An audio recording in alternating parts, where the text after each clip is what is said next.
How easy is it to get up in the morning when you know you're not doing all that it takes? It's not very easy at all. You can just lay there awake thinking, oh, what's a few more minutes in bed? It won't matter much anyway. Wrong. It does matter. It will matter. Now, how easy is it to get up in the morning when you're pouring it on, doing the best you can, anxious to get going, make progress toward your dreams? It's a whole different story. When you're resting to renew your reserves, it's much different than resting to avoid your day. When you're psyched up and excited for your life, when you're excited for what you've planned to accomplish for the day, it's amazing you'll wake up before the alarm clock even tries to startle you awake. Your successes fuel your ambition. Your successes give you extra energy. Your successes pave the way for more successes. It's the snowball effect. With one success, you're excited to meet another, and another, and another. And pretty soon, the disciplines that were so difficult in the beginning, the disciplines that got you going, are now part of your philosophy. How do you know when you're successful? Do you have to be a millionaire? No.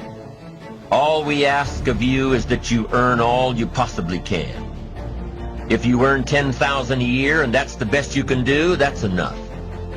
God and everything else will see to it that you're okay. The key is to just do the best you can. If it's $10,000 a year, wonderful. If it's $100,000 a year, wonderful. If it's $1 million a year, wonderful. It doesn't matter $10,000 a year or $1 million a year. It doesn't matter as long as you've done the best you possibly can. Earn the most you possibly can. Be the most you possibly can. And here's why. The essence of life is growth. The essence of life is growth, to do the best you can. And here's what's interesting. Humans are the only life form that will do less than they possibly can. Humans are the only life form that will settle for less. Every other life form except human beings strive to its maximum capacity. How tall will a tree grow? Approximately. As tall as it possibly can. You never heard of a tree growing half as high as it could. No, trees don't grow half. Trees send their roots down as deep as possible, stretch their limbs up as high as possible, produce every leaf possible and every fruit possible. As a matter of fact, you never heard of a human physically growing half. We keep growing until we're done. Now that's a part of life we can't control. It's genetically coded. And that's probably why we keep growing till we're done. Because we can't control that part. It's the rest of our growing that we control. The growing of our minds, the expansion of our minds, that we can control. And that's what tends to get away from us. All life forms inherently strive to their max except human beings. Now, why wouldn't human beings strive to their maximum possibility? Here's why. Because we've been given the dignity of choice. It makes us different than alligators and trees and birds. The dignity of choice makes us different than all other life forms. And here's the choice. To become part of what we could be, enough to get by, or to become all that we can be. My best advice for you is to choose the all. Earn all you can, make all the friends you can, read as many books as you can, develop as many skills as you can, see as much as possible, do as much as possible, make as much fortune as possible, give as much of it away as possible. The max. There's no life like it. I'm telling you, once I got on track, I've never looked back.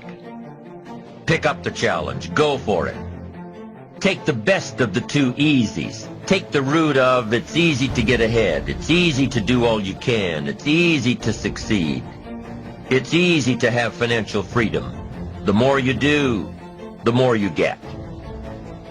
So the two primary benefits of positive reinforcement are, number one, to build good habits, and number two, to create more energy to fuel your ambitions, your desires, your achievements. How can you isolate what's working for you and what isn't? How can you make sure that you are reinforcing your positive disciplines? Well, if it isn't apparent, easy to see right away, if what you're doing is happening in such small increments that you're not sure if you're on track, then you need to be writing it down. You need to keep a journal anyway. But if you really aren't sure that what you're doing is making measurable progress, you need to keep a written record.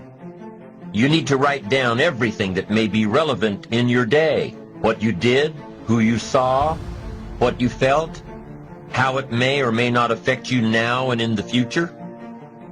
The best way to track your activities of the day is to write them down. The best way to track your activities of the week is to write them down. The best way to analyze your progress through the year is to have written it down. Why? So you can look back on it. Because by keeping a written record of your life, you will be more accountable. By putting into writing the action steps that you have planned, you will easily see what works and what doesn't. Most people just try to get through the day, never writing anything down, never keeping track of their progress along the way, never really knowing if they are doing all they can to reach their goals, to drive their ambition. But gifted people learn to get from the day. They don't let a day end without picking up some valuable experience, some emotional content, some idea that may positively affect their future. To get the most from a day, to learn the most from a day, you need to be able to reflect on the day. And how can you reflect on a day unless you record it in history?